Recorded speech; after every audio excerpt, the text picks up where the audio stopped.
어디서 그 더러운 손으로 내 집에 들어와. 내가 냄새 묻혀오지 말라 그랬지. 매일 새벽 12시간 야간 근무를 마치고 돌아오면 기다리는 건 소독약 세례였습니다. 문을 열자마자 시어머니가 달려와 얼굴에 소독약을 뿌렸어요. 퀴퀴한 노인네 냄새 묻히고 왔다며, 그 더러운 입으로 말대꾸하냐며.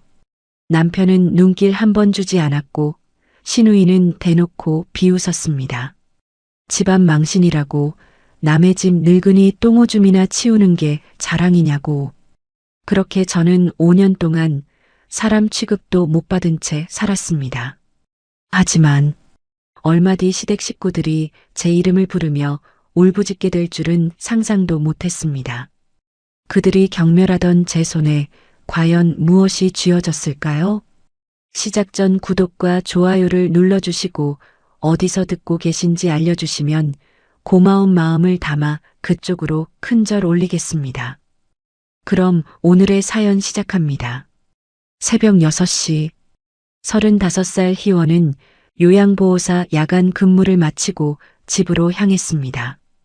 12시간 동안 거동 불편한 어르신들을 돌보느라 온몸이 천근만근이었어요. 다리는 퉁퉁 부어올랐고 허리는 끊어질 것처럼 욱신거렸죠. 손등은 하루 종일 어르신들 몸을 닦고 기저귀를 갈아들이느라 트고 갈라져 있었습니다.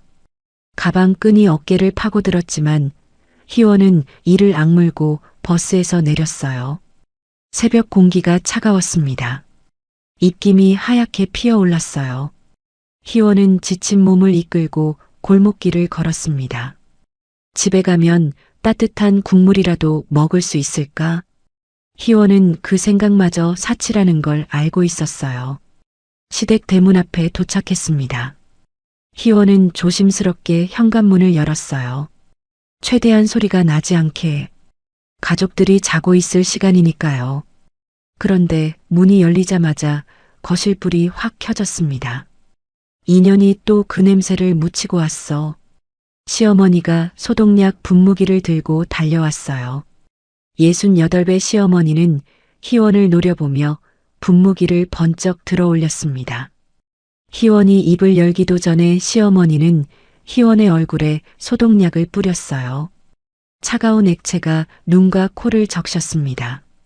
희원은 숨을 참으며 눈을 질끈 감았죠.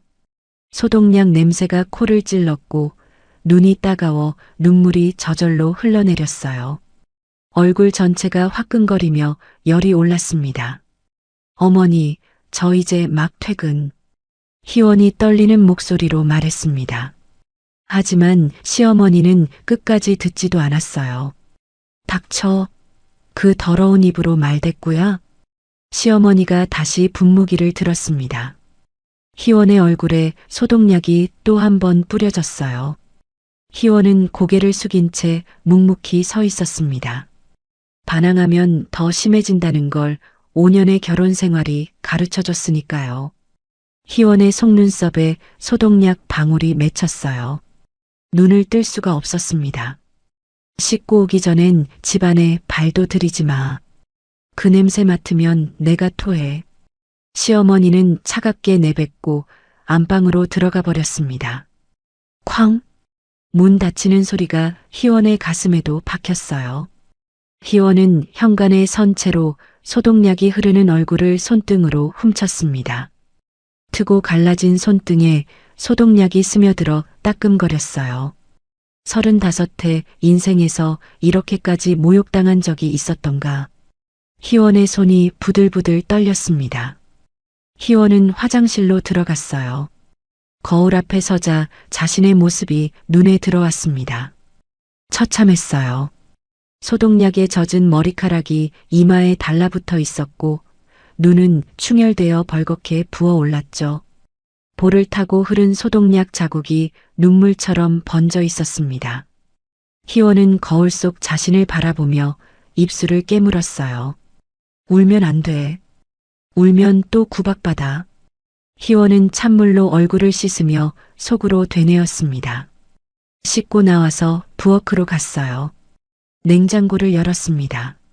한쪽 구석에 덩그러니 놓인 식은 밥과 반찬 몇 가지. 어젯밤 남은 것들이었어요. 그것이 12시간을 일하고 돌아온 희원의 식사였습니다. 희원은 차가운 밥을 전자레인지에 돌리지도 않고 그냥 입에 넣었어요. 목구멍으로 밥알이 제대로 넘어가지 않았습니다. 그 주 토요일 저녁이었어요. 신우이 수진이 친정에 왔습니다. 거실에서는 고기 굽는 냄새가 진동했어요. 지글지글 기름 튀는 소리가 났습니다. 시어머니와 남편 수진이 식탁에 앉아 한우를 구워 먹고 있었어요. 희원은 부엌에서 설거지를 하고 있었습니다. 아무도 희원을 부르지 않았어요. 40살 수진은 고기를 씹다가 희원 쪽을 힐끗 쳐다봤습니다. 근데 올케는 아직도 그 일에? 나는 냄새나서 진짜 못 있겠던데. 수진의 목소리에는 노골적인 비아냥이 묻어났어요. 희원의 손이 멈췄습니다. 설거지하던 그릇을 꽉 쥐었어요. 네, 아직 하고 있어요. 희원이 조용히 대답했습니다. 에휴, 집안 망신이지 뭐. 동네방네 소문나면 어쩌려고. 시어머니가 한숨을 쉬며 말했어요. 수진이 맞장구 쳤죠. 그러게 엄마. 정훈이네 회사에서 알면 정훈이 창피해서 어쩌려고. 남편 정훈은 아무 말도 하지 않았습니다. 엄마와 누나가 아내를 모욕하는데도 묵묵히 고기만 씹고 있었어요. 한마디 거들지도 말리지도 않았습니다. 그게 더 희원의 가슴을 후볐어요.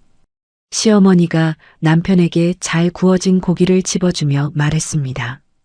우리 아들 많이 먹어. 요즘 회사에서 야근도 많이 하잖아. 알았어, 엄마. 남편은 건성으로 대답하며 고기를 받아 먹었어요. 수진이 정훈을 바라보며 말했죠. 야, 너 요즘 살 빠진 것 같다. 밥은 제대로 먹고 다녀. 누나야말로 병원 일 바쁘면서 여기까지 왔어? 엄마가 한우 샀다는데 안 오겠냐? 수진이 웃으며 고기를 입에 넣었어요. 시어머니도 흐뭇하게 웃었습니다. 화기애애한 가족의 모습이었어요. 희원은 설거지를 마치고 부엌 한쪽에 서 있었습니다. 아무도 희원에게 고기 한 점 권하지 않았어요. 딸이 오면 백화점 한우, 며느리한테는 설거지. 이게 이 집의 법칙이었습니다. 희원은 냉장고에서 어젯밤 남은 반찬을 꺼냈어요. 식은 밥과 함께 조용히 먹었습니다. 거실에서 웃음소리가 계속 들려왔어요.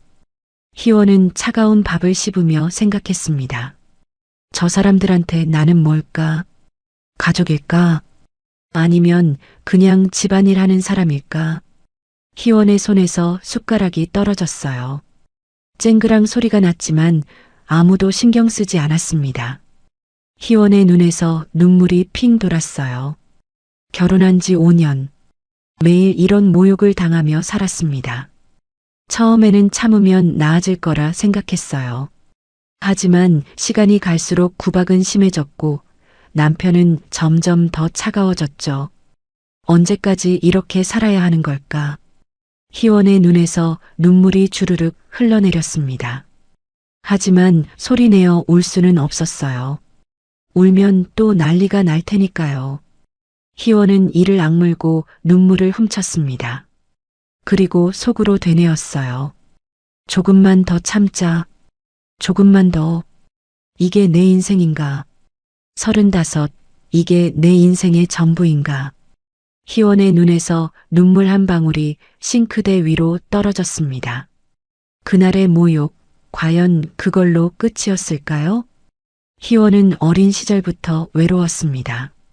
엄마가 희원이 5살 때 병으로 세상을 떠났거든요.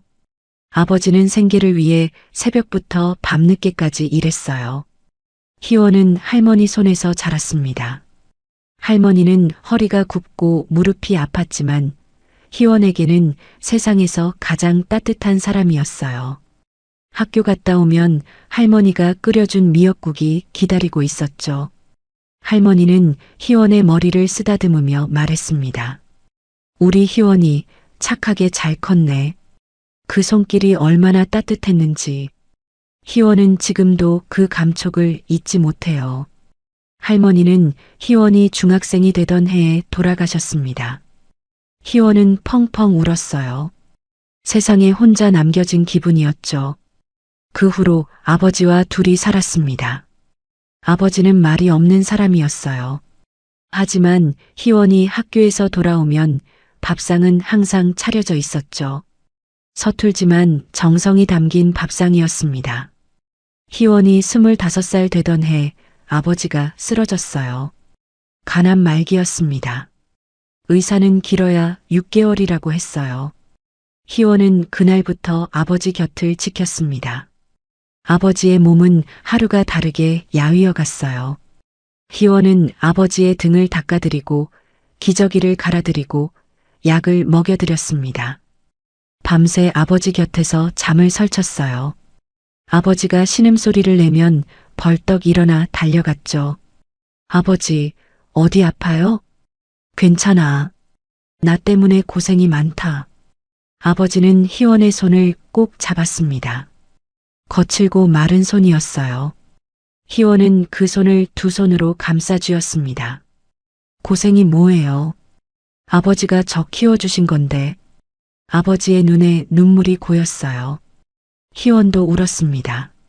두 사람은 말없이 손을 잡고 있었어요. 아버지는 넉 달 만에 돌아가셨습니다. 희원은 장례식장에서 혼자 아버지를 보냈어요. 친척이라고는 먼 지방에 사는 고모 한 명뿐이었는데 오지 않았습니다. 희원은 텅 빈 장례식장에서 밤새 울었어요. 아버지를 보내고 나서 희원은 생계를 위해 일해야 했습니다. 이 가게 저 가게 아르바이트를 전전했죠. 분식집, 편의점, 커피숍. 희원은 닥치는 대로 일했습니다. 27살 때였어요. 동네 분식집에서 아르바이트를 하고 있었습니다. 어느 날 한 남자가 들어왔어요. 양복을 입은 젊은 남자였습니다. 떡볶이 하나를 시키고는 희원을 힐끗힐끗 쳐다봤어요. 그 남자가 정훈이었습니다. 정훈은 그 후로 매일 같은 시간에 왔어요. 항상 같은 자리에 앉아 같은 메뉴를 시켰죠. 떡볶이 하나, 순대 하나. 그러면서 희원만 바라봤습니다. 저기, 혹시 연락처 알 수 있을까요? 한 달쯤 지났을 때 정훈이 쭈뼛거리며 말했어요. 얼굴이 빨갛게 달아올라 있었습니다. 희원은 그 모습이 귀여워서 웃음이 났어요. 네. 아니면 괜찮아요. 죄송합니다. 정훈은 고개를 푹 숙였어요. 귀까지 빨개져 있었습니다. 희원은 잠시 망설이다가 냅킨에 번호를 적어줬어요. 그날 밤 정훈에게서 문자가 왔습니다. 오늘 번호 알려줘서 감사해요. 저 김정훈이에요. 희원은 웃으며 답장을 보냈어요. 네, 안녕하세요. 그렇게 둘의 연애가 시작됐습니다. 정훈은 다정한 사람이었어요. 데이트할 때마다 희원의 손을 꼭 잡았죠. 희원이 힘들다고 하면 달려와서 안아줬습니다. 희원아, 나랑 결혼하자. 사귄 지 1년 만에 정훈이 말했어요. 희원은 행복했습니다. 드디어 가족이 생기는구나. 더 이상 혼자가 아니구나. 희원은 눈물을 흘리며 고개를 끄덕였어요. 하지만 결혼식 날부터 뭔가 이상했습니다. 시어머니는 희원을 위아래로 훑어보며 말했어요. 부모도 없는 년이 우리 아들한테 시집을 오다니. 희원은 가슴이 철렁 내려앉았습니다. 정훈은 옆에서 아무 말도 하지 않았어요. 그냥 고개를 숙이고 있었습니다. 결혼 후 정훈은 완전히 달라졌어요. 연애할 때의 다정함은 온데간데 없었습니다. 희원이 말을 걸어도 대답을 안 했어요. 눈도 안 마주쳤죠. 여보, 오늘 저녁 뭐 먹을까? 아무거나. 여보, 주말에 같이 영화 볼까? 바빠. 대화라고는 이게 전부였습니다. 희원은 혼자 밥을 먹고 혼자 텔레비전을 보고 혼자 잠들었어요. 같은 집에 사는데 남편은 남처럼 느껴졌습니다. 시어머니의 구박은 더 심했어요. 매일 아침 희원을 불러 세웠습니다. 야, 걸레질 다시 해. 먼지가 그대로잖아. 야, 밥이 왜 이래. 질어서 못 먹겠네. 야, 빨래에서 냄새나. 다시 해. 희원이 뭘 해도 마음에 안 들었어요. 시누이 수진이 오는 날은 더 힘들었습니다. 수진은 희원을 대놓고 무시했어요. 옳게, 집 청소 상태가 뭐야? 엄마 모시면서 이것밖에 못해? 죄송해요. 죄송하면 뭐해, 제대로 해야지. 희원은 고개를 숙이고 참았습니다. 참는 것밖에 할 수 있는 게 없었어요. 생활비도 문제였습니다. 시어머니는 희원에게 돈을 주지 않았어요. 뭐, 생활비? 밥 먹여주고 재워주는 것만 해도 감사한 줄 알아. 희원은 할 말을 잃었습니다. 정훈에게 말해봤지만 돌아오는 대답은 한결같았어요. 엄마한테 잘해. 그러면 주시겠지. 희원은 결국 스스로 돈을 벌어야 했습니다. 어떤 일을 할까 고민하다가 아버지를 간병하던 기억이 떠올랐어요. 그때 병원에서 만난 요양보호사 선생님이 말했던 게 생각났습니다. 희원 씨, 손이 참 따뜻하시네요. 이런 일 해보신 적 있어요? 희원은 요양보호사 자격증을 땄습니다. 그리고 제가 요양보호사로 일하기 시작했어요. 어르신 댁에 방문해서 돌보는 일은 힘들었지만 희원에게는 맞는 일이었습니다. 할머니와 아버지를 돌보던 기억이 손끝에 남아 있었거든요. 하지만 시댁에서는 그 일마저 수치스럽게 여겼습니다. 남의 집 늙은이 똥오줌이나 치우는 게 자랑이냐? 시어머니의 말에 희원은 아무 대답도 하지 못했어요. 그냥 고개를 숙이고 있었습니다. 그렇게 5년이 흘렀습니다.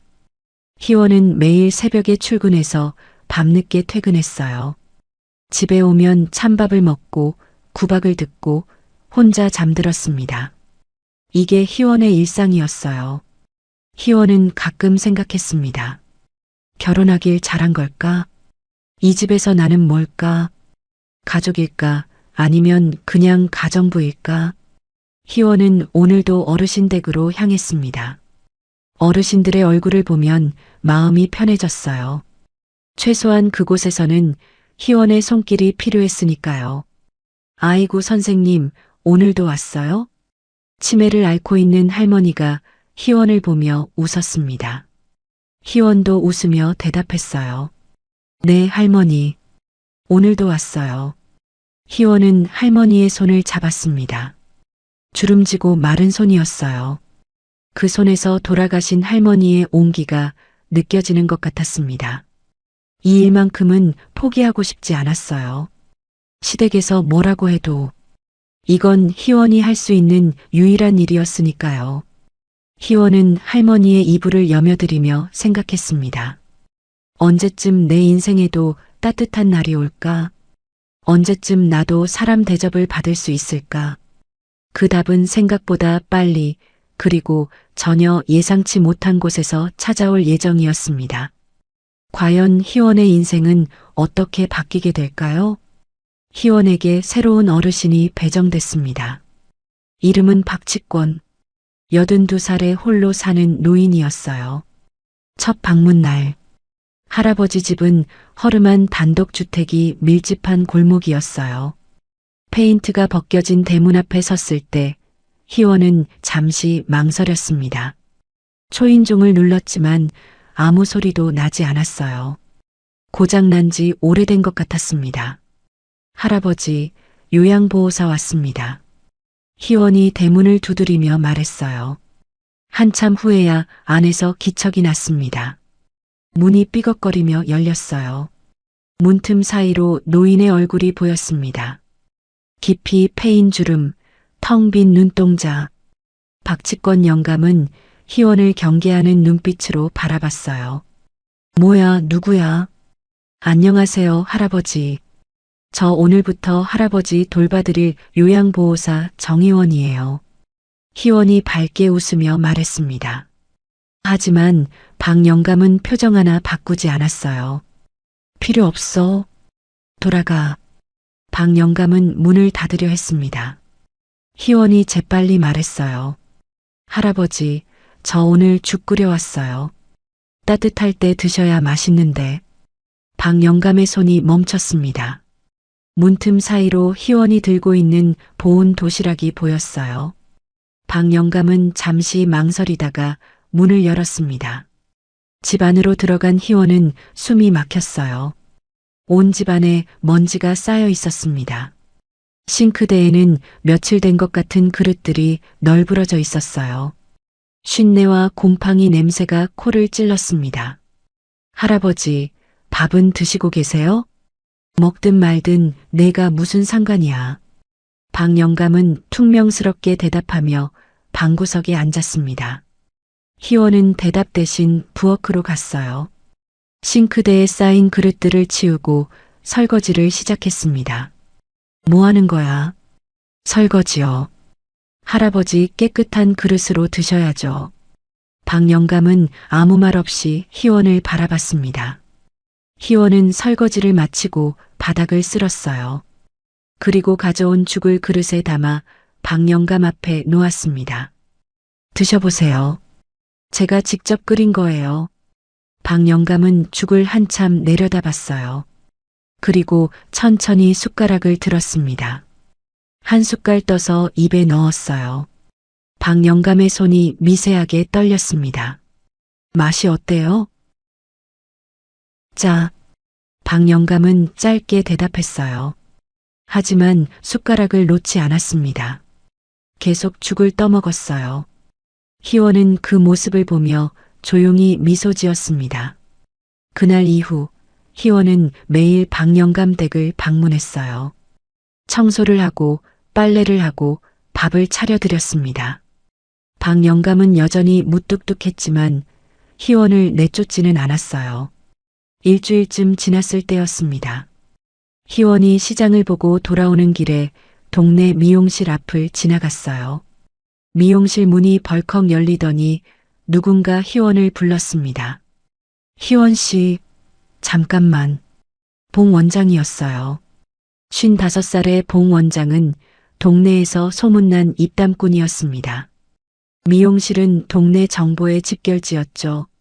아, 네. 안녕하세요. 희원이 인사했어요. 봉 원장이 주위를 두리번거리더니 희원에게 다가왔습니다. 목소리를 낮추며 말했어요. 그 박치권 영감 집 다니는 거 맞아? 네, 맞아요. 어휴, 그 영감 조심해. 희원은 고개를 갸웃거렸어요. 조심하다니요? 80 넘은 노인이 괴팍하다고 소문났어. 자식도 없는 것 같고. 봉 원장은 눈을 가늘게 뜨며 말했습니다. 내가 들은 얘기로는 말이야. 그 영감이 옛날에 명동에서 뭔 큰일 했다더라. 금괴를 숨겨놨다는 소문도 있고 간첩이었다는 얘기도 있어. 네. 희원은 어이가 없었어요. 금괴? 간첩? 너무 황당한 소문이었습니다. 하여튼 조심해. 그런데 얽히면 좋을 거 없어. 봉 원장은 충고를 남기고 미용실로 들어갔습니다. 희원은 고개를 저으며 발걸음을 옮겼어요. 그날 저녁 희원은 시댁 식탁에서 밥을 먹고 있었습니다. 시어머니와 정훈이 거실에서 텔레비전을 보고 있었어요. 희원은 혼자 부엌 구석에서 찬밥을 먹었습니다. 시어머니가 불쑥 물었어요. 야, 너 요즘 어디 집에 다녀? 박치권 할아버지 댁이요. 박치권? 그 골목 끝에 사는 거지, 영감? 시어머니의 목소리에 경멸이 묻어났습니다. 돈도 없는 늙은이 돌봐서 뭐가 남아? 제대로 된 집이나 다니지. 어머니, 저는 배정받은 대로. 됐어, 말 말어. 하여튼 넌 되는 일이 없어. 시어머니는 한숨을 쉬며 텔레비전에 시선을 돌렸습니다. 정우는 아무 말도 하지 않았어요. 희원은 입술을 깨물며 찬밥을 삼켰습니다. 다음 날 희원은 박 영감 댁에 갔습니다. 청소를 하다가 방 한쪽 구석에서 오래된 사진첩을 발견했어요. 먼지가 두껍게 쌓여 있었습니다. 희원은 조심스럽게 먼지를 털었어요. 사진첩을 열자 낡은 사진들이 나왔습니다.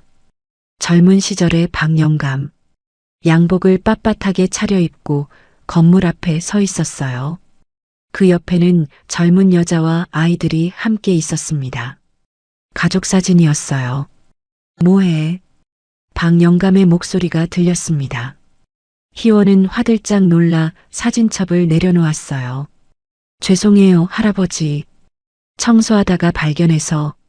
박영감은 사진첩을 힐끗 쳐다봤습니다. 그의 눈빛이 순간 흔들렸어요. 하지만 이내 무표정해졌습니다. 됐어. 치워. 박영감은 돌아앉았어요. 희원은 사진첩을 원래 자리에 놓으며 조심스럽게 물었습니다. 할아버지, 가족분들은 없어. 박영감이 단호하게 말했습니다. 다 떠났어. 다. 그 목소리에는 깊은 상처가 묻어 있었어요. 희원은 더 이상 묻지 않았습니다. 청소를 마치고 저녁을 준비했어요. 희원은 밥상을 차리며 박영감을 불렀습니다. 할아버지, 진지 드세요. 박영감이 천천히 다가와 앉았어요. 희원이 차린 밥상을 내려다봤습니다. 소박하지만 정갈한 밥상이었어요. 박영감의 눈에 뭔가 스치는 것 같았습니다. 할아버지, 희원이 조용히 말했어요. 저도 혼자예요.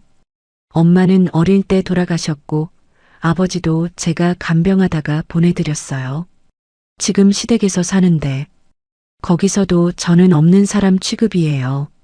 박영감이 희원을 바라봤습니다. 그래서 할아버지 마음 조금은 알 것 같아요. 혼자라는 게 얼마나 외로운 건지. 희원의 눈에 눈물이 고였어요. 박영감은 아무 말도 하지 않았습니다. 그냥 조용히 숟가락을 들었어요. 한참을 묵묵히 밥을 먹던 박영감이 입을 열었습니다. 죽보다 밥이 낫구만. 희원은 눈물을 훔치며 웃었어요. 그게 박영감이 처음으로 건넨 따뜻한 말이었습니다. 집으로 돌아오는 길, 희원은 생각했어요. 박영감의 과거가 뭐든 지금 저분은 외로운 노인일 뿐이다. 나처럼. 희원은 고개를 들어 하늘을 올려다봤습니다. 별이 총총히 떠 있었어요. 그때 희원은 몰랐습니다. 저 외롭고 무뚝뚝한 노인이 자신의 운명을 완전히 바꿔놓을 거라는 걸. 과연 박영감의 정체는 무엇일까요? 어느 날 희원은 박영감의 발을 보게 됐습니다. 양말을 갈아드리려고 벗겼는데 숨이 턱 막혔어요. 발톱은 길게 자라 살을 파고들어 있었고 굳은 살이 두껍게 박혀 있었습니다. 발 뒤꿈치는 갈라져서 피가 맺혀 있었어요. 할아버지, 이거 아프시겠어요? 희원이 조심스럽게 말했습니다. 박영감은 발을 확 빼며 대답했어요. 신경 꺼. 원래 이래. 안 돼요. 이러다 감염되면 큰일 나요. 제가 씻겨드릴게요. 희원은 대야에 따뜻한 물을 받았습니다. 박영감은 뚱한 표정으로 희원을 바라봤어요. 됐다니까. 남의 발 만지는 게 뭐가 좋다고. 할아버지, 저 이런 거 많이 해봤어요. 가만히 계세요. 희원은 박영감의 발을 조심스럽게 대야에 담갔습니다. 따뜻한 물이 발을 감쌌어요. 박영감의 어깨가 미세하게 떨렸습니다. 희원은 부드러운 수건으로 박영감의 발을 닦기 시작했어요. 발가락 사이사이를 정성스럽게 닦았습니다. 굳은 살 부위는 더 조심스럽게, 갈라진 발 뒤꿈치에는 로션을 발라줬어요. 박영감은 아무 말 없이 희원의 손길을 받았습니다. 고개를 돌리고 창밖을 바라봤어요. 하지만 그의 눈가가 붉어지는 것을 희원은 봤습니다. 할아버지, 희원이 조용히 말했어요. 저희 아버지 발도 딱 이랬어요. 박 영감이 고개를 돌렸습니다. 아버지가 간암으로 돌아가시기 전에 제가 매일 발 씻겨드렸거든요. 아버지는 미안하다고 딸한테 이런 거 시키면 안 되는데 미안하다고 맨날 그러셨어요. 희원의 눈에 눈물이 고였어요. 근데 저는 하나도 안 힘들었어요. 아버지 발 닦아드리는 게 제가 할 수 있는 유일한 효도였으니까요. 희원은 박 영감의 발톱을 조심스럽게 깎기 시작했습니다. 살을 파고든 부분은 더 세심하게 다듬었어요. 아버지 돌아가시고 나서 그때 왜 더 잘해드리지 못했을까 후회 많이 했어요. 밥도 더 맛있는 거 해드릴걸. 산책도 더 자주 모시고 나갈걸. 손도 더 자주 잡아드릴걸. 희원의 목소리가 떨렸습니다. 그래서 지금은 후회 안 하려고요. 제가 돌보는 어르신들한테 최선을 다하려고요. 나중에 또 후회하기 싫으니까. 박 영감은 아무 말도 하지 않았어요. 그냥 희원의 손길을 묵묵히 받았습니다. 발톱을 다 깎고 희원은 새 양말을 신겨드렸어요. 부드러운 면 양말이었습니다. 희원이 따로 사온 거였어요. 할아버지, 다 됐어요. 희원이 웃으며 말했습니다. 박 영감은 자신의 발을 내려다봤어요. 깨끗하게 정돈된 발. 한참을 바라보던 박 영감이 입을 열었습니다. 고맙다. 희원은 눈이 휘둥그레졌어요. 박 영감이 처음으로 고맙다고 말했습니다. 희원의 얼굴에 환한 미소가 번졌어요. 아니에요, 할아버지. 이게 제 일인걸요. 그날 이후로 뭔가 달라졌습니다. 박 영감이 조금씩 말을 걸기 시작했어요. 오늘 날씨 춥네. 할아버지, 그러니까 외출하실 때 목도리 하세요. 밥 언제 돼? 금방이요. 조금만 기다리세요. 짧은 대화였지만 희원에게는 큰 변화였습니다. 무뚝뚝하기만 하던 박 영감이 먼저 말을 건다니. 희원은 그게 기뻤어요. 어느 날 저녁 희원이 밥상을 차리고 있을 때였습니다. 박 영감이 갑자기 물었어요. 너 시집살이 힘들다며. 희원의 손이 멈췄습니다. 예전에 잠깐 말한 적이 있었는데 기억하고 계셨구나. 네. 좀 힘들어요. 왜 안 나와? 희원은 쓴웃음을 지었어요. 나오면 갈 데가 없어요. 친정도 없고 돈도 없고 그래서 맞으면서 사냐? 박 영감의 말이 심장을 찔렀습니다. 희원은 고개를 숙였어요. 맞는 건 아니에요. 그냥 무시당하는 거죠. 사람 취급을 안 해요. 밥도 따로 먹고 말도 안 섞고 저는 그 집에서 그냥 가정부예요. 희원의 목소리가 점점 작아졌습니다. 근데 어쩌겠어요. 나가면 길바닥인데. 박 영감은 한참 동안 희원을 바라봤어요. 그의 눈빛에 뭔가 복잡한 감정이 스쳤습니다. 세상에 그런 놈들이 많아. 가족이라면서 등쳐먹는 놈들. 박 영감의 목소리가 낮게 깔렸어요. 뭔가 깊은 상처가 묻어나는 말투였습니다. 나도 당해봤어. 피부치라고 믿었던 것들한테. 희원이 고개를 들었습니다. 박 영감의 눈이 창밖을 향해 있었어요. 그 눈에 오래된 분노와 슬픔이 어려 있었습니다. 할아버지도요? 그래, 나도. 박 영감은 더 이상 말하지 않았어요. 희원도 더 묻지 않았습니다. 그날 밤 희원은 시댁으로 돌아왔어요. 현관문을 열자마자 시어머니의 목소리가 들렸습니다. 이 시간에 들어와? 어디서 뭘 하다 온 거야? 어르신 댁에서 저녁까지 차려드리고 왔어요. 남의 집 밥은 정성껏 하면서 우리 집은? 시어머니가 비아냥거렸어요. 정우는 소파에 앉아 휴대폰만 들여다보고 있었습니다. 희원이 들어온 것도 모르는 척. 죄송해요, 어머니. 내일은 일찍 올게요. 됐어. 말해봤자 뭐해. 가서 설거지나 해. 희원은 부엌으로 갔습니다. 싱크대에 그릇이 산더미처럼 쌓여 있었어요. 시어머니와 정훈이 저녁 먹고 그대로 둔 거였죠. 희원은 한숨을 삼키며 설거지를 시작했어요. 설거지를 하면서 희원은 박영감의 말을 떠올렸습니다. 나도 당해봤어. 피부치라고 믿었던 것들한테 박영감에게도 아픈 과거가 있구나. 희원은 왠지 모르게 박영감이 더 가깝게 느껴졌어요. 같은 상처를 가진 사람, 같은 외로움을 아는 사람. 희원은 물에 젖은 손을 앞치마에 닦으며 생각했습니다. 내일은 박영감한테 맛있는 거 해드려야지. 좋아하시는 된장찌개 끓여드려야지. 그 작은 생각이 희원의 지친 마음을 조금 달래줬어요. 적어도 박영감 곁에 있을 때는 희원도 사람 대접을 받는 기분이었으니까요. 희원은 설거지를 마치고 자기 방으로 들어갔습니다. 좁은 방 한켠에 놓인 이불을 폈어요. 남편 정우는 안방에서 자고 희원은 늘 이 작은 방에서 잤습니다. 결혼한 부부가 따로 자는 게 이 집에서는 당연한 일이었죠. 희원은 이불 속에 누워 천장을 바라봤어요. 오늘 박영감이 했던 말이 자꾸 맴돌았습니다. 그래서 맞으면서 사냐? 그 말이 가슴에 박혔어요. 맞는 건 아니지만 이게 맞는 거랑 뭐가 다를까? 매일 무시당하고 없는 사람 취급당하고 이게 삶인가? 희원의 눈에서 눈물이 흘러내렸습니다. 소리 없이 울었어요.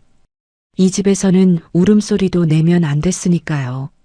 그래도 내일은 또 가야 해. 박영감 댁에. 거기서는 희원이 필요한 사람이니까. 거기서는 희원이 사람이니까. 희원은 눈물을 훔치며 눈을 감았습니다. 그날 희원은 몰랐어요. 박영감의 마음이 조금씩 열리고 있다는 것을. 그리고 그 열린 마음이 희원의 인생을 완전히 바꿔놓을 거라는 것을. 과연 박영감은 왜 가족에게 버림받은 걸까요? 박영감과 희원의 사이가 조금씩 가까워졌습니다. 무뚝뚝하던 박영감이 먼저 말을 걸기 시작했어요. 아침에 희원이 오면 문을 열어주고 저녁에 갈 때는 대문까지 나와 배웅했죠. 내일도 와. 박영감이 퉁명스럽게 말했어요. 하지만 희원은 알았습니다. 그게 박영감식의 인사라는 걸. 네, 할아버지. 내일도 올게요. 희원이 웃으며 대답했어요. 박영감은 고개를 끄덕이고 대문을 닫았습니다. 어느 날이었어요. 희원이 박영감 댁에 도착했는데 박영감이 기침을 심하게 하고 있었습니다. 이마를 짚어보니 열이 펄펄 났어요. 할아버지, 감기 걸리셨네요. 왜 연락 안 하셨어요? 별거 아니야. 좀 쉬면 돼. 안 돼요. 약 드셔야 해요. 희원은 부엌으로 갔습니다. 냉장고를 열어보니 먹을 게 별로 없었어요. 희원은 집에서 가져온 쌀로 흰죽을 끓이기 시작했습니다. 쌀을 씻고 물을 붓고 약한 불에 오래 끓였어요. 중간중간 저어주면서 정성껏 끓였습니다. 어릴 때 할머니가 해주던 방식 그대로였어요. 죽이 완성됐을 때 희원은 그릇에 담아 박영감 방으로 갔습니다. 할아버지, 죽 드세요. 천천히 드셔요. 희원이 숟가락을 건넸어요. 박영감은 죽을 한 숟갈 떠서 입에 넣었습니다. 그런데 할아버지가 잠깐 드시는 것을 멈추셨어요. 할아버지, 맛이 이상해요? 희원이 걱정스럽게 물었습니다. 박영감이 고개를 저었어요. 아니, 옛날 맛이 나서. 옛날이요? 우리 마누라가 끓여주던 죽 맛이야. 박영감의 목소리가 낮게 가라앉았습니다. 희원은 조용히 박영감을 바라봤어요. 아플 때마다 이렇게 죽 끓여줬어. 그 사람. 박영감은 천천히 죽을 떠먹었습니다. 눈가가 촉촉해지는 것을 희원은 봤어요. 하지만 모른 척했습니다. 할아버지, 다 드시면 약 드셔야 해요. 알았어.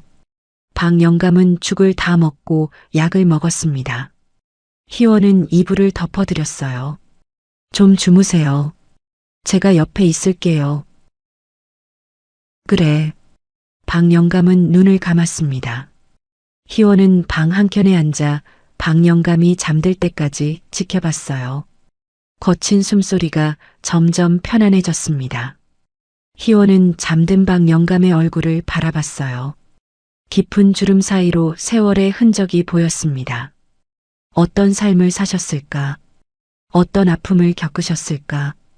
희원은 조용히 청소를 시작했습니다. 빨래를 돌리고 설거지를 하고 바닥을 닦았어요. 박 영감이 일어났을 때 깨끗한 집을 보시도록. 며칠 후 박 영감의 감기가 나았습니다. 희원이 정성껏 돌봐드린 덕분이었어요. 고생했어. 박 영감이 말했습니다. 희원은 환하게 웃었어요. 아니에요. 할아버지가 빨리 나으셔서 다행이에요. 그때였습니다. 대문 밖에서 수군거리는 소리가 들렸어요. 희원이 대문을 열어보니 봉 원장과 동네 아줌마 두어 명이 서 있었습니다. 어머, 희원 씨. 여기 있었네. 봉 원장이 눈을 반짝이며 말했어요. 분명히 무슨 말을 하려고 온 것 같았습니다. 안녕하세요. 무슨 일이세요? 희원이 물었어요. 봉 원장이 목소리를 낮추며 말했습니다. 있잖아. 내가 알아낸 게 있어. 저 박 영감 말이야. 네. 옛날에 명동에서 큰일 했던 사람이래. 금괴를 집 어딘가에 숨겨놨다는 소문도 있고 옆에 있던 아줌마가 거들었어요. 나는 간첩이었다는 얘기 들었는데 그래서 가족들이 다 떠난 거래. 아니야, 내가 들은 건 달라. 사채업자였다던데. 명동에서 돈 빌려주고 이자 받던. 봉 원장이 고개를 저으며 말했습니다. 희원은 어이가 없었어요. 금괴, 간첩, 사채업자. 소문이 제각각이었습니다. 그런 거 다 소문일 뿐이에요. 확인된 것도 아니잖아요. 희원이 차분하게 말했어요. 봉 원장이 눈을 가늘게 뜨며 말했습니다. 아무튼 조심해. 저런 노인한테 잘해봤자 뭐가 남겠어. 저는 뭐 바라고 하는 일 아니에요. 희원이 단호하게 말했습니다. 봉 원장은 어깨를 으쓱하며 돌아갔어요. 아줌마들도 수군거리며 따라갔습니다. 희원은 한숨을 쉬며 집 안으로 들어왔어요.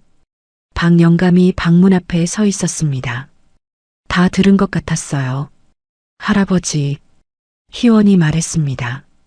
박 영감은 무표정하게 말했어요. 들었어. 저 사람들 말 신경 쓰지 마세요. 다 헛소문이에요. 박 영감은 잠시 희원을 바라봤습니다. 그리고 입을 열었어요. 금괴는 없어. 희원이 눈을 깜빡였어요. 간첩도 아니야. 근데 명동에서 일한 건 맞아. 박 영감이 천천히 말했습니다. 희원은 조용히 들었어요. 옛날에 건설회사 했어. 한성건설. 내가 세운 회사야. 희원의 눈이 커졌습니다. 명동에 건물도 몇 채 지었어. 그때 돈 좀 벌었지. 사람들이 명동 금융가의 큰손이라고 불렀어. 박 영감의 목소리가 담담했어요. 근데 다 옛날 얘기야. 지금은 아무것도 없어. 희원은 박 영감의 눈을 바라봤습니다. 거기에는 오래된 상처와 쓸쓸함이 담겨 있었어요. 할아버지, 저는 상관없어요. 할아버지가 예전에 뭘 하셨든 지금 뭘 가지고 계시든 저한테는 그냥 제가 돌봐드리는 할아버지예요. 희원이 진심을 담아 말했습니다. 박 영감은 한참 동안 희원을 바라봤어요. 그의 눈가에 뭔가 촉촉한 것이 맺혔습니다. 넌 참 이상한 애야. 박 영감이 퉁명스럽게 말했어요. 하지만 그 말에는 따뜻함이 묻어 있었습니다. 이상하다뇨. 저 정상이에요. 희원이 웃으며 대답했어요. 박 영감도 입꼬리가 살짝 올라갔습니다. 처음 보는 미소였어요. 그날 저녁 희원은 시댁으로 돌아왔습니다. 현관문을 열자마자 시어머니의 목소리가 들렸어요. 야, 너 동네에서 소문 다 났더라. 희원의 심장이 철렁했습니다. 무슨 소문이요? 그 거지 영감한테 밥 해주고 발 닦아주고 난리치고 다닌다며? 우리 집 며느리가 남의 집 늙은이한테 추파 던진다고 소문났어. 시어머니의 목소리가 날카로웠어요. 어머니, 그건 제 일이에요. 추파가 아니라. 닥쳐. 일이면 다야. 집안 망신시키고 다니면서. 시어머니가 소리쳤습니다. 정우는 소파에 앉아 휴대폰만 보고 있었어요. 아내가 욕먹는데도 눈 하나 깜짝 안 했습니다. 정훈 씨, 당신이 무슨 말이라도 해줘요. 희원이 남편에게 말했습니다. 정우는 귀찮다는 듯이 대답했어요. 엄마 말 잘 들어. 시끄럽게 하지 말고. 희원은 입술을 깨물었습니다. 눈물이 차올랐지만 억지로 참았어요. 죄송해요. 조심하겠습니다. 희원은 고개를 숙이고 자기 방으로 들어갔습니다. 문을 닫자마자 눈물이 쏟아졌어요. 소리 없이 울었습니다. 왜 이렇게 사는 걸까? 언제까지 이렇게 참아야 하는 걸까? 희원은 이불을 뒤집어 쓰고 울었습니다. 하지만 내일도 박영감 댁에 가야 했어요. 거기서는 적어도 희원이 사람이니까. 희원은 눈물을 훔치며 다짐했습니다. 어떤 소문이 돌아도 어떤 구박을 받아도 박영감 곁을 지키겠다고. 그게 지금 희원이 할 수 있는 유일한 일이었으니까요. 그날도 평소처럼 박영감 댁에 갔습니다.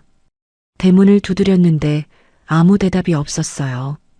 희원은 이상한 느낌이 들었습니다. 할아버지, 저 희원이에요. 다시 불렀지만 대답이 없었어요. 희원은 대문을 밀어봤습니다. 잠겨 있지 않았어요. 할아버지, 희원이 마당으로 들어갔습니다. 현관문이 열려 있었어요. 불안한 마음으로 안으로 들어갔습니다. 박영감이 거실 바닥에 쓰러져 있었어요. 할아버지, 희원이 달려갔습니다. 박영감의 얼굴이 창백했어요. 입술이 파랗게 질려 있었습니다. 희원이 손목을 잡아보니 맥박이 약하게 뛰고 있었어요. 할아버지, 정신 차리세요. 할아버지. 희원이 소리쳤습니다. 박영감의 눈꺼풀이 미세하게 떨렸어요. 신음소리가 새어나왔습니다. 희원은 재빨리 휴대폰을 꺼내 119에 전화했어요. 여보세요. 환자가 쓰러졌어요. 82살 남성이요. 의식이 희미해요. 빨리 와주세요. 주소를 말하고 전화를 끊었습니다. 희원은 박영감의 손을 꼭 잡았어요. 할아버지, 조금만 버텨요. 금방 병원 가요. 제가 곁에 있을게요. 박영감의 손이 차가웠습니다. 희원은 그 손을 두 손으로 감싸며 비볐어요. 조금이라도 따뜻해지라고. 얼마 후 구급차가 도착했습니다. 구급대원들이 박영감을 들것에 실었어요. 희원도 함께 구급차에 탔습니다. 보호자분이세요? 구급대원이 물었어요. 아니요, 요양보호사예요. 근데 이 할아버지 가족이 없어요. 제가 같이 가도 될까요? 네, 타세요. 구급차가 병원으로 달렸습니다. 희원은 박영감의 손을 놓지 않았어요. 할아버지, 곧 병원이에요. 조금만 참으세요. 박영감의 입술이 달싹거렸습니다. 뭔가 말하려는 것 같았어요. 희원이 귀를 가까이 가져갔습니다. 가지 마. 희원의 눈에 눈물이 고였어요. 안 가요. 저 여기 있어요. 할아버지 곁에 있을게요.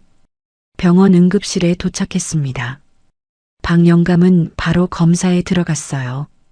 희원은 응급실 밖에서 초조하게 기다렸습니다. 1시간쯤 지났을까? 의사가 나왔어요. 보호자분이세요? 아니요, 요양보호사인데. 이분 가족이 없어서요. 상태가 어떤가요? 심근경색입니다. 지금 바로 수술해야 해요. 스텐트 시술이 필요합니다. 희원의 얼굴이 하얗게 질렸어요. 수술이요? 비용은 얼마나? 응급이라 일단 수술 진행하고 보증금은 나중에 내셔도 됩니다. 근데 수술 동의서에 서명할 보호자가 필요해요. 희원은 잠시 망설였습니다.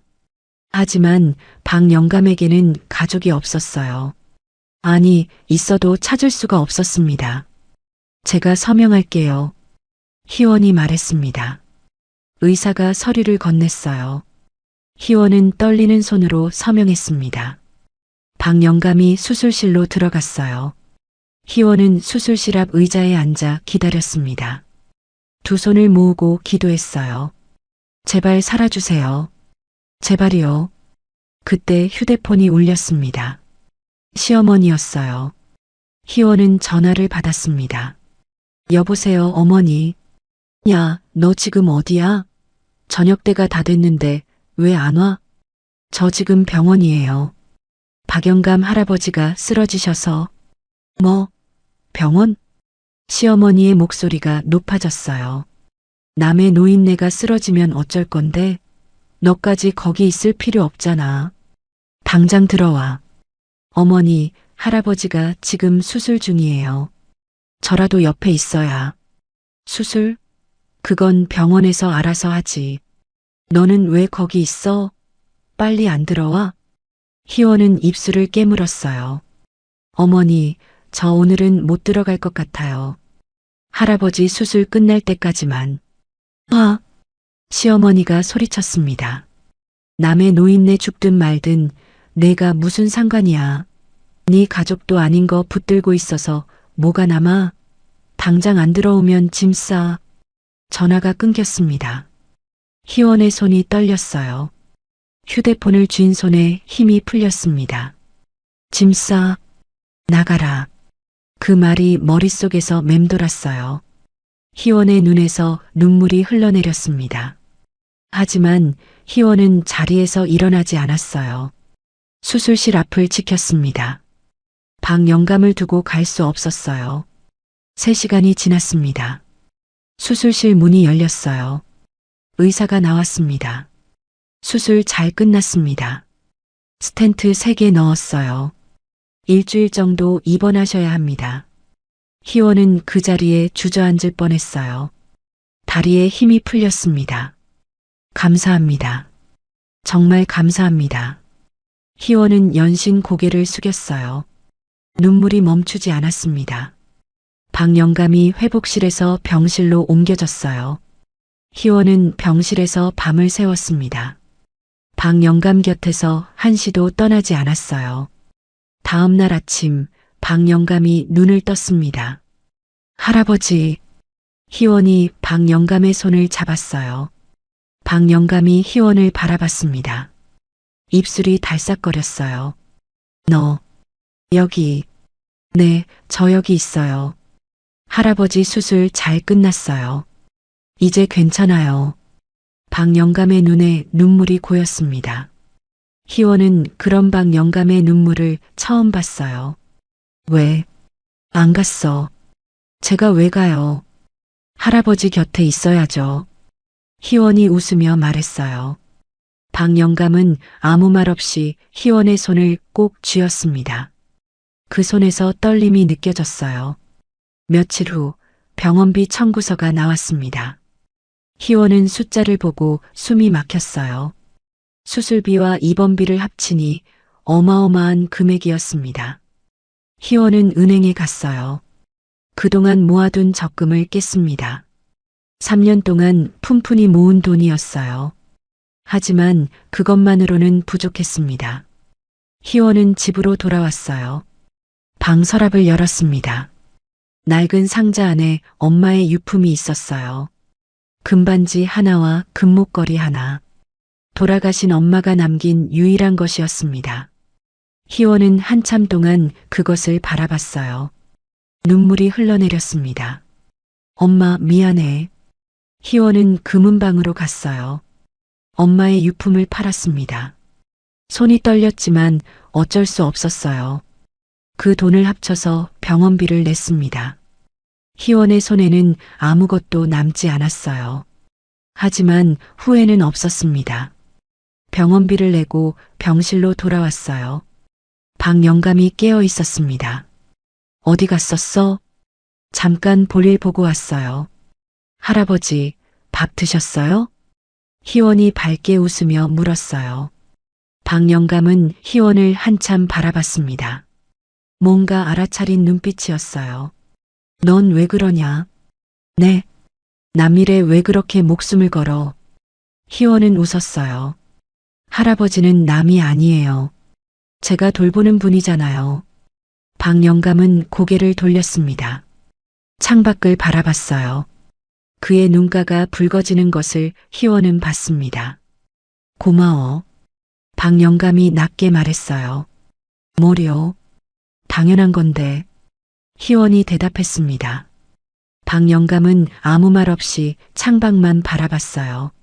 하지만 그의 손이 희원의 손을 찾아 꼭 쥐었습니다.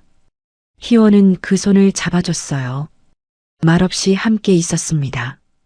그날 밤 희원은 시댁으로 돌아가지 않았어요. 병원 간이 침대에서 잠을 잤습니다. 박 영감 곁을 지키며 시댁에서 전화가 왔지만 받지 않았어요. 내일 어떤 폭풍이 기다리고 있을지 알고 있었습니다. 하지만 지금은 박 영감 곁에 있는 게 더 중요했어요. 희원은 박 영감의 잠든 얼굴을 바라봤습니다. 편안한 얼굴이었어요. 희원도 모르게 미소가 지어졌습니다. 괜찮아. 이 선택이 맞아. 희원은 그렇게 믿었어요. 하지만 시댁의 분노는 생각보다 훨씬 거셌습니다. 박 영감이 퇴원하던 날이었습니다. 희원은 박 영감을 부축해 집까지 모셔다 드렸어요. 할아버지, 무리하시면 안 돼요. 당분간 푹 쉬셔야 해요. 알았어, 알았어. 잔소리 좀 그만해. 박 영감이 퉁명스럽게 말했어요. 하지만 입꼬리가 살짝 올라가 있었습니다. 희원은 웃으며 박 영감을 방으로 모셨어요. 저 오늘 집에 좀 다녀올게요. 내일 다시 올게요. 그래. 박 영감이 고개를 끄덕였습니다. 희원은 박 영감 댁을 나와 집으로 향했어요. 며칠 동안 병원에만 있었으니 집에서 무슨 일이 벌어졌을지 걱정됐습니다. 집 대문 앞에 도착했을 때 희원은 뭔가 이상함을 느꼈어요. 현관문이 활짝 열려 있었습니다. 집 앞에 경찰차가 서 있었어요. 희원의 심장이 철렁 내려앉았습니다. 무슨 일이지? 희원이 집 안으로 들어갔어요. 거실에서 시어머니의 목소리가 들렸습니다. 전현이에요. 전현이 우리 집 돈을 빼돌렸어요. 거실에 경찰관 2명이 서 있었어요. 시어머니가 희원을 가리키며 소리쳤습니다. 전현이에요. 저기 왔어요. 경찰관이 희원에게 다가왔어요. 정희원 씨 맞으시죠? 네, 맞는데요. 무슨 일이에요? 신고가 들어왔습니다. 함께 경찰서까지 가주셔야겠습니다. 희원은 눈이 휘둥그레졌어요. 신고요? 무슨 신고요? 시어머니가 앞으로 나섰습니다. 얼굴이 분노로 일그러져 있었어요. 내가 그 거지 영감이랑 짜고 우리 집 재산 빼돌린 거 다 알아. 적금 깬 것도 알고 금부치 판 것도 다 알아. 희원은 할 말을 잃었습니다. 어머니, 그건 제 돈이에요. 제가 모은 적금이랑 제 친정엄마 유품이에요. 뭐? 내 돈? 시집와서 번 돈은 다 시댁 돈이야. 그걸 몰래 빼돌려서 남의 집 영감한테 갖다 바쳤어? 이 도둑년아. 시어머니가 희원에게 달려들었어요. 경찰관이 중간에서 막았습니다. 일단 진정하시고요. 경찰서에서 자세한 조사를 하겠습니다. 희원은 경찰차에 태워져 경찰서로 갔어요. 조사실에 앉아 조사를 받았습니다. 신고 내용은 이렇습니다. 정희원 씨가 시댁 재산을 빼돌려 제3자에게 전달했다는 건데요. 조사관이 서류를 보며 말했어요. 맞습니까? 아니요. 그건 제 돈이에요. 제가 3년 동안 모은 적금이랑 돌아가신 친정엄마 유품이에요. 집돈이 아니에요. 희원이 떨리는 목소리로 대답했습니다. 시어머니 측 주장은 다릅니다. 결혼 후에 번 돈은 가정의 재산이고 그걸 임의로 처분해서 타인에게 사용한 건 횡령이라고 하시는데요. 희원은 억울해서 눈물이 났어요. 그 돈은 제가 번 거예요. 요양보호사로 일해서 번 거예요. 여기서는 생활비도 안 줬어요. 제가 벌어서 제가 쓴 건데 그게 왜 횡령이에요? 조사관은 서류를 넘기며 말했어요. 일단 조사는 해봐야겠지만 민사 문제로 보입니다. 형사 처벌까지는 어려울 것 같아요. 희원은 조사를 마치고 경찰서를 나왔습니다. 이미 밤이 깊었어요. 희원은 집으로 향했습니다. 대문 앞에 도착했을 때 희원의 짐이 밖에 나와 있었어요. 옷가지와 소지품이 쓰레기 봉투에 담겨 내던져져 있었습니다. 희원의 가슴이 무너져 내렸어요. 현관문이 열렸습니다. 시어머니가 나왔어요. 뭘 봐? 짐 다 챙겼으니까 꺼져. 어머니, 저 이 밤에 어디로? 내가 알아서 해. 도둑년이 이 집에 발 들릴 생각 마. 정훈이 시어머니 뒤에 서 있었어요. 희원은 남편을 바라봤습니다. 정훈 씨, 당신도 그렇게 생각해? 내가 도둑이라고? 정훈은 고개를 돌렸어요. 아무 말도 하지 않았습니다. 정훈 씨, 희원이 다시 불렀어요. 정훈은 그제야 입을 열었습니다. 엄마 말대로 해. 나도 내가 지쳐. 그 한마디가 희원의 가슴에 비수처럼 꽂혔어요. 5년을 함께한 남편. 아무것도 아니었구나. 희원은 눈물이 쏟아졌습니다. 나가. 당장 나가. 시어머니가 소리쳤어요. 희원은 쓰레기 봉투에 담긴 자기 짐을 바라봤습니다. 5년의 결혼 생활이 저 봉투 몇 개로 정리됐어요. 희원은 짐을 들었습니다. 뒤도 돌아보지 않고 걸었어요. 골목을 빠져나와 큰 길로 나왔습니다. 희원은 길바닥에 주저앉았어요. 울음이 터져 나왔습니다. 왜 이렇게 됐을까? 아픈 할아버지를 살린 게 죄인가? 내 돈으로 병원비 낸 게 도둑질인가? 희원은 소리내어 울었습니다. 아무도 없는 거리에서 펑펑 울었어요. 한참을 울다가 희원은 휴대폰을 꺼냈습니다. 연락할 곳이 없었어요. 친정은 없고 친구도 없고 희원에게는 아무도 없었습니다. 희원은 눈물을 훔치며 일어났습니다. 일단 오늘 밤을 보낼 곳을 찾아야 했어요. 희원은 근처 찜질방을 찾아갔습니다. 구석에 자리를 잡고 누웠어요. 너무 지쳐서 생각을 할 수가 없었습니다. 다음 날 아침 희원은 고시원을 찾아다녔습니다. 제일 싼 방을 구했어요. 월세 25만 원. 보증금 없는 방이었습니다. 좁고 낡았지만 어쩔 수 없었어요. 짐을 풀고 나서 희원은 방 영감댁으로 갔습니다. 대문을 두드렸어요. 할아버지, 저 희원이에요. 문이 열렸습니다. 방 영감이 희원을 보더니 눈을 가늘게 떴어요. 왜 그래? 얼굴이 왜 그 모양이야? 희원은 웃으려고 했지만 입술이 떨렸어요. 눈물이 차올랐습니다. 아무것도 아니에요. 할아버지 괜찮으세요? 밥은 드셨어요? 방 영감은 한참 동안 희원을 바라봤습니다. 그리고 문을 활짝 열었어요. 들어와. 희원은 안으로 들어갔습니다. 방 영감이 부엌으로 가더니 물 한 컵을 가져왔어요. 희원 앞에 놓았습니다. 마셔. 희원은 물을 받아들었어요. 손이 떨렸습니다. 무슨 일이야? 방 영감이 물었어요. 희원은 고개를 숙였습니다. 쫓겨났어요. 집에서. 방 영감의 눈빛이 흔들렸어요. 나 때문이지. 희원이 고개를 저었습니다. 아니에요. 할아버지 때문 아니에요. 원래 그런 집이었어요. 언젠간 이렇게 될 거였어요. 희원의 목소리가 떨렸어요. 눈물이 뚝뚝 떨어졌습니다. 미안해요. 할아버지 앞에서 울면 안 되는데. 박영감은 아무 말 없이 희원 옆에 앉았습니다. 그리고 어색하게 희원의 등을 토닥였어요. 울어. 울고 싶으면 울어. 그 말에 희원의 울음이 터졌습니다. 소리내어 울었어요.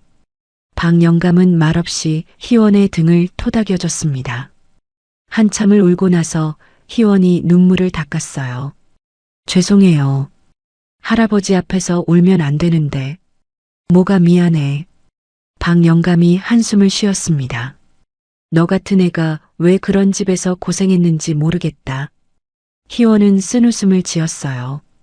갈 데가 없었어요. 지금은 고시원 구했어요. 거기서 지내려고요. 일은 계속할 거지? 네. 할아버지 돌봐드려야죠. 희원이 웃으며 말했어요. 박영감은 희원을 한참 바라봤습니다.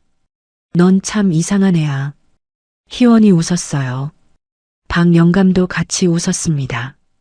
희원은 박영감 댁에서 청소를 하고 밥을 차려드렸어요. 평소처럼. 하지만 희원의 마음속에는 상처가 깊게 패여 있었습니다. 밤이 되자 희원은 고시원으로 돌아갔어요. 좁은 방에 누워 천장을 바라봤습니다. 내일도 살아야 해. 내일도 웃어야 해. 희원은 눈을 감았습니다. 그 어둠 속에서 희원은 몰랐어요. 자신의 운명이 곧 완전히 뒤바뀔 거라는 것을. 그날도 희원은 박영감 댁에 갔습니다. 대문을 두드렸는데 대답이 없었어요. 가슴이 철렁했습니다. 지난번처럼 또 쓰러지신 건 아닐까? 희원이 대문을 밀었어요. 열려 있었습니다. 안으로 들어갔어요. 할아버지, 거실에 박영감이 앉아 있었습니다. 창밖을 바라보고 있었어요. 희원은 안도의 한숨을 내쉬었습니다. 할아버지, 왜 대답을 안 하세요? 놀랐잖아요. 박영감이 천천히 고개를 돌렸어요. 얼굴이 유난히 창백했습니다. 왔어. 네, 왔어요. 오늘 뭐 드시고 싶으세요? 희원이 밝게 물었어요. 박영감은 대답 대신 희원을 바라봤습니다. 한참을 말없이 바라보다가 입을 열었어요. 앉아봐. 희원은 박영감 앞에 앉았습니다. 박영감의 표정이 평소와 달랐어요. 뭔가 할 말이 있는 얼굴이었습니다. 할아버지, 무슨 일 있으세요? 그냥 내 얼굴 보고 싶어서. 희원은 웃었어요. 제 얼굴이요? 매일 보시잖아요. 그래도. 박영감이 희원을 바라봤습니다. 눈빛이 따뜻했어요. 처음 만났을 때의 차갑던 눈빛과는 완전히 달랐습니다. 내가 말이야. 박영감이 천천히 입을 열었어요. 살면서 사람 잘못 봤다고 생각한 적이 많아. 믿었던 사람들한테 배신당하고 가족한테도 버림받고. 희원은 조용히 들었습니다. 근데 너는 달라. 아무것도 바라지 않고 나를 돌봐줬어. 발도 씻겨주고 밥도 해주고 병원비까지 내 돈으로 내고. 박영감의 눈에 눈물이 맺혔습니다. 내 자식들도 안 해준 걸 내가 해줬어. 희원의 눈에도 눈물이 고였어요. 할아버지, 저는 그냥 할아버지가 좋아서 한 거예요. 알아. 그래서 더 고마운 거야. 박영감이 희원의 손을 잡았습니다. 마르고 주름진 손이었어요. 하지만 따뜻했습니다. 너 같은 애 처음 봐. 세상에 이런 바보 같은 애도 있구나 싶었어. 희원은 웃으며 눈물을 훔쳤어요. 바보라니요. 그거 칭찬이야. 박영감도 입꼬리가 올라갔습니다. 두 사람은 마주보며 웃었어요. 할아버지, 희원이 말했습니다. 저도 할아버지한테 고마워요. 제가 쫓겨났을 때 할아버지가 등 토닥여 주셨잖아요. 그때 얼마나 위로가 됐는지 몰라요. 박 영감이 고개를 저었어요. 내가 뭘 했다고. 많이 하셨어요. 할아버지가 있어서 제가 버틸 수 있었어요. 돌볼 사람이 있다는 게, 필요한 사람이 된다는 게 얼마나 큰 힘인지 몰라요. 희원의 목소리가 떨렸습니다. 할아버지가 제 가족 같았어요. 박 영감의 눈에서 눈물이 흘러내렸어요. 처음 보는 눈물이었습니다. 나도 그래. 박 영감이 떨리는 목소리로 말했어요. 내가 딸 같았어. 내가 못 가진 딸. 희원은 박 영감을 끌어안았습니다. 소리내어 울었어요. 박 영감도 희원의 등을 토닥이며 울었습니다. 한참을 울고 나서 박 영감이 희원의 얼굴을 쓰다듬어 주었습니다. 아버지가 딸을 쓰다듬듯이 잘 살아. 그 나쁜 놈들한테 당하지 말고 내 인생 살아. 희원은 고개를 끄덕였어요. 네, 할아버지. 할아버지도 오래오래 사셔야 해요. 박 영감은 대답 대신 웃었습니다. 슬프면서도 평화로운 웃음이었어요. 그로부터 일주일 후, 박 영감이 세상을 떠났습니다. 희원이 아침에 갔을 때 박 영감은 이불 속에 누워 있었어요. 평화로운 얼굴이었습니다. 마치 잠든 것처럼. 할아버지? 희원이 불렀어요. 대답이 없었습니다. 할아버지. 희원이 박 영감의 손을 잡았어요. 차가웠습니다. 희원은 그 자리에 주저앉았습니다. 소리내어 울었어요. 할아버지, 안 돼요. 일어나세요. 할아버지. 하지만 박 영감은 다시 눈을 뜨지 않았습니다. 장례는 희원이 혼자 치렀어요. 박 영감의 자녀들에게 연락이 갔지만 아무도 오지 않았습니다. 희원은 3일 동안 장례식장을 지켰어요. 조문객 없이 혼자. 발인 날 희원은 박 영감의 관 앞에 섰습니다. 할아버지, 잘 가세요. 저 잘 살게요. 할아버지가 말씀하신 것처럼. 희원은 눈물을 흘리며 절을 올렸어요.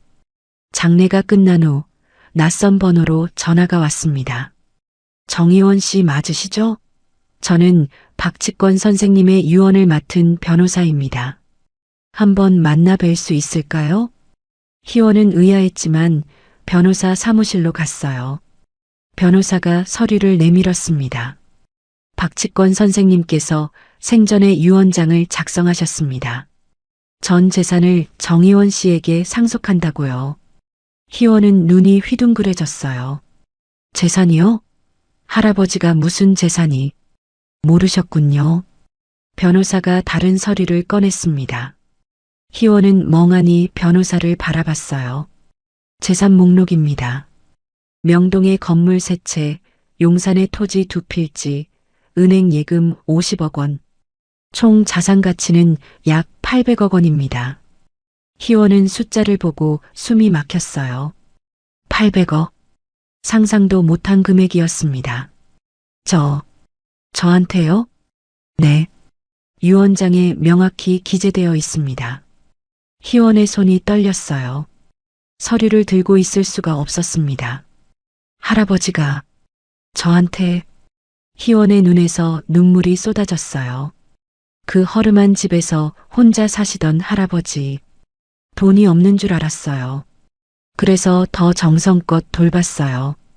그런데 할아버지. 희원은 서류를 꼭 쥐고 울었습니다. 한참을 울었어요. 변호사가 조용히 말했습니다. 상속 절차는 제가 도와드리겠습니다. 희원은 고개를 끄덕였어요. 지금은 아무 생각도 할 수 없었습니다. 변호사 사무실을 나왔어요. 거리를 걸으며 하늘을 올려다봤습니다. 맑은 하늘이었어요. 어딘가에서 박 영감이 내려다보고 있는 것 같았습니다. 할아버지, 감사해요. 저 잘 살게요. 희원은 눈물을 훔치며 걸었어요. 하지만 희원은 몰랐습니다. 이 소식이 퍼지면 어떤 일이 벌어질지, 시어머니와 남편이 어떤 얼굴로 찾아올지, 폭풍은 이제 막 시작이었습니다. 소문은 빠르게 퍼졌습니다. 봉 원장의 미용실에서 시작된 소문이 동네 전체로 번졌어요. 그 요양보호사 있잖아, 희원 씨. 그 거지 영감한테 800억을 물려받았대. 뭐? 800억? 그 영감이 명동 금융가의 큰손이었대. 건물만 세 채래. 세상에, 그럼 희원 씨 지금 재벌이야? 소문은 시댁에도 닿았습니다. 시어머니는 처음에 믿지 않았어요. 뭐? 그 거지 영감이 800억? 헛소리 마라. 하지만 확인하면 할수록 사실이었습니다. 시어머니의 얼굴이 하얗게 질렸어요. 정훈도 수진도 마찬가지였습니다. 엄마, 진짜래. 명동에 건물 세 채, 용산에 땅도 있고. 수진이 휴대폰을 보며 말했어요. 그년이 진짜 800억을 물려받은 거야? 시어머니가 벌떡 일어났습니다. 뭘 해? 당장 찾아가. 며칠 후 희원의 고시원 앞에 시어머니와 정훈, 수진이 나타났습니다. 희원이 문을 열자 시어머니가 환하게 웃었어요. 아이고, 희원아. 희원은 눈을 의심했습니다. 희원아? 그 입에서 희원아라는 말이? 어머니, 무슨 일이세요? 희원이 차갑게 물었어요. 시어머니는 아랑곳하지 않고 안으로 들어왔습니다. 아이고, 우리 며느리 이런 데서 살면 안 되지. 얼마나 고생이 많았어. 시어머니가 희원의 손을 잡으려 했어요. 희원이 손을 뺐습니다. 며느리요? 저 쫓아내신 거 잊으셨어요? 시어머니의 표정이 순간 굳었어요. 하지만 금방 웃음을 되찾았습니다. 아이고, 그때는 내가 화가 나서 그랬지. 진심이 아니었어. 진심이 아니었다고요? 희원이 시어머니를 똑바로 바라봤어요. 도둑년이라고 하셨죠. 경찰에 신고하셨죠. 짐 싸서 나가라고 하셨죠. 그게 진심이 아니었다고요? 시어머니의 얼굴이 굳어졌어요. 정훈이 앞으로 나섰습니다. 희원아, 그때 일은 미안해. 내가 잘못했어. 희원은 남편을 바라봤어요. 아니, 전 남편을. 정훈 씨, 그때 뭐라고 했죠? 나도 내가 지쳐. 그렇게 말했죠? 정훈이 고개를 숙였어요. 엄마랑 누나가 아내를 도둑년이라고 욕하는데 한마디도 안 했죠. 경찰서에 끌려가는데 변호 한 번 안 해줬죠. 짐 싸서 나가라는데 그냥 보고만 있었죠. 희원의 목소리가 떨렸어요. 하지만 눈빛은 차가웠습니다. 5년 동안 저 없는 사람 취급했잖아요. 밥도 따로 먹고 말도 안 섞고 찬밥에 남은 반찬이 제 식사였어요. 그게 남편이에요? 정훈이 입을 열었어요. 그때는 내가 그랬어요. 희원이 손을 들어 말을 끊었습니다. 이제 와서 뭘 어쩌겠다고요? 돈 생겼으니까 다시 잘해보자고요? 수진이 앞으로 나섰어요. 옳게, 아니 희원 씨. 그동안 우리가 좀 심했어. 미안해. 희원은 수진을 바라봤습니다. 형님, 저한테 뭐라고 했죠? 옳게는 아직도 그 일에? 나는 냄새나서 진짜 못 있겠던데. 그렇게 말했죠? 수진의 얼굴이 빨개졌어요. 집안 망신이라고도 했죠. 제가 요양보호사 하는 게 그렇게 창피했어요? 희원이 한 발 앞으로 나섰습니다. 근데 그 요양보호사가 800억을 물려받으니까 갑자기 태도가 달라졌네요. 시어머니가 다급하게 말했어요. 희원아, 우리가 잘못했어. 다시 시작하자. 응? 가족이잖아. 가족이요? 희원이 피식 웃었어요. 어머니, 제가 소독약 세례 맞던 날 기억하세요? 시어머니의 얼굴이 굳었습니다. 새벽에 퇴근했더니 문 열자마자 소독약 들고 달려오셨죠. 얼굴에 뿌리면서 뭐라고 하셨죠? 퀴퀴한 노인네 냄새 묻히고 왔다고. 그 더러운 입으로 말대꾸하냐고. 희원의 눈에 눈물이 차올랐어요. 하지만 목소리는 흔들리지 않았습니다. 그게 가족이 할 짓이에요? 시어머니가 말을 더듬었어요.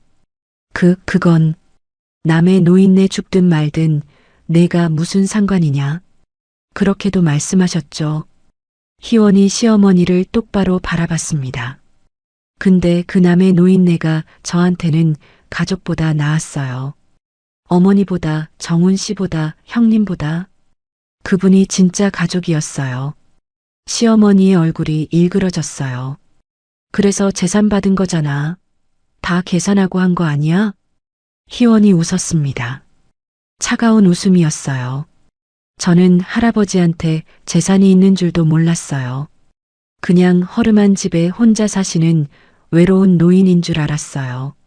거짓말 아니에요. 변호사한테 들을 때까지 몰랐어요. 명동에 건물이 있는 것도 800억이 있다는 것도. 희원이 한 발 더 다가섰어요. 저는 돈 때문에 한 게 아니에요. 어머니처럼 돈만 보는 사람이 아니거든요. 시어머니의 얼굴이 시뻘겋게 달아올랐어요. 인연이 욕하셔도 돼요. 익숙하니까. 희원이 담담하게 말했습니다. 근데 이제는 안 참을 거예요. 저 이제 돈 있거든요. 희원이 문을 가리켰어요. 나가세요. 다시는 제 앞에 나타나지 마세요. 시어머니가 버럭 소리쳤어요. 내가 감히요? 희원이 눈을 똑바로 마주쳤습니다. 어머니, 저 이제 800억 있어요. 어머니 재산이 얼마죠? 시어머니가 말문이 막혔어요. 변호사 100명 고용해도 돈 남아요. 저한테 함부로 하면 어떻게 되는지 보여드릴까요? 시어머니의 얼굴이 하얗게 질렸습니다. 정훈이 다급하게 말했어요. 희원아, 그렇게까지 할 거야? 우리 부부잖아. 부부요? 희원이 정훈을 바라봤어요. 내일 이혼 서류 보낼게요. 도장 찍어서 보내세요. 위자료는 필요 없어요. 깨끗하게 끝내고 싶으니까. 정훈의 얼굴이 일그러졌어요. 희원아, 다시 생각해봐. 우리 생각할 거 없어요. 희원이 단호하게 말했습니다. 5년 동안 충분히 생각했어요. 이제 제 인생 살 거예요. 희원이 문을 활짝 열었어요. 나가세요. 안 나가시면 경찰 부를게요. 시어머니와 정훈, 수지는 아무 말도 못하고 서 있었습니다. 희원은 꿈쩍도 하지 않았어요. 결국 시어머니가 먼저 몸을 돌렸습니다. 정훈과 수진도 따라 나갔어요. 문이 닫혔습니다. 희원은 문에 등을 기대고 천천히 주저앉았어요. 눈물이 흘러내렸습니다. 후련했어요. 5년 동안 참았던 말을 다 했어요. 가슴에 맺혔던 게 다 풀리는 기분이었습니다. 희원은 울면서 웃었어요. 할아버지, 저 해냈어요. 안 당하고 살겠다고 약속했잖아요. 지켰어요. 희원은 하늘을 올려다봤습니다. 창문 사이로 맑은 하늘이 보였어요. 이제 진짜 새 인생이 시작되는 거였습니다. 1년이 지났습니다. 희원은 명동 건물 중 하나에 사무실을 차렸어요. 박치권 복지재단. 박영감의 이름을 딴 재단이었습니다. 재단의 목적은 단 하나. 혼자 사는 어르신들을 돌보는 것. 박영감처럼 가족에게 버림받고 외롭게 사는 노인들을 위한 재단이었어요. 희원은 재단 이사장이 됐지만 여전히 현장을 다녔습니다. 정장 대신 편한 옷을 입고 어르신들 댁을 방문했어요. 직접 밥을 해드리고 청소를 해드리고 말벗이 되어드렸습니다. 이사장님, 직접 안 하셔도 되는데. 직원이 말했어요. 희원은 웃으며 대답했습니다. 이게 제 일이에요. 이거 하려고 재단 만든 거예요. 오늘도 희원은 어르신 댁을 방문했습니다. 85살 할머니가 혼자 사는 집이었어요. 남편은 10년 전에 먼저 가고 자식들은 연락이 끊긴 지 오래였습니다. 할머니, 저 왔어요. 희원이 문을 열고 들어갔어요. 할머니가 방에서 나오며 환하게 웃었습니다. 아이고, 희원이 왔어? 어서 와. 할머니, 오늘 뭐 드시고 싶으세요? 내가 해주는 건 다 맛있어. 할머니가 희원의 손을 잡았어요. 주름지고 마른 손이었습니다. 박영감의 손이 떠올랐어요. 희원은 부엌으로 가서 된장찌개를 끓였습니다. 박영감이 좋아하셨던 된장찌개. 희원은 그 맛을 잊지 않으려고 애썼어요. 밥상을 차리고 할머니와 마주 앉았습니다. 할머니, 맛있게 드세요. 고마워, 희원아. 내가 와주니까 살맛이 나. 할머니의 눈에 눈물이 고였어요. 자식들은 얼굴도 안 비치는데 남이 이렇게 챙겨주니 참. 할머니, 저 남 아니에요. 가족이에요. 희원이 할머니의 손을 잡았습니다. 앞으로도 계속 올게요. 걱정 마세요. 할머니가 희원의 손을 꼭 쥐었어요. 두 사람은 말없이 손을 잡고 있었습니다. 밥을 먹고 설거지를 마친 후 희원은 할머니의 발을 씻겨드렸어요. 대야에 따뜻한 물을 받고 발을 담그게 했습니다. 아이고, 이런 것까지 안 해도 되는데. 할머니, 가만히 계세요. 제가 해드릴게요. 희원은 부드러운 수건으로 할머니의 발을 닦았습니다. 박영감의 발을 씻겨드리던 그때처럼 정성스럽게 할머니의 눈에서 눈물이 흘러내렸어요. 고마워. 정말 고마워. 고마우면 오래오래 건강하게 사세요. 네. 희원이 웃으며 말했습니다. 할머니도 웃었어요. 할머니 댁을 나온 희원은 차를 타고 다른 곳으로 향했습니다. 공원묘지. 박영감이 잠들어 있는 곳이었어요. 희원은 꽃을 들고 묘지 앞에 섰습니다. 비석에 새겨진 이름을 바라봤어요. 박치권. 할아버지, 저 왔어요. 희원이 꽃을 내려놓았습니다. 오늘도 할머니 한 분 만나고 왔어요. 할아버지처럼 혼자 사시는 분이에요. 앞으로 제가 잘 돌봐드릴게요. 희원은 비석 앞에 앉았어요. 재단 1년 됐어요. 지금 20분 넘게 돌보고 있어요. 다들 할아버지처럼 외로우셨는데 이제는 웃으세요. 희원의 눈에 눈물이 고였습니다. 할아버지가 주신 돈, 저 혼자 쓰기 아까워서요. 할아버지처럼 외로운 분들한테 쓰고 싶었어요.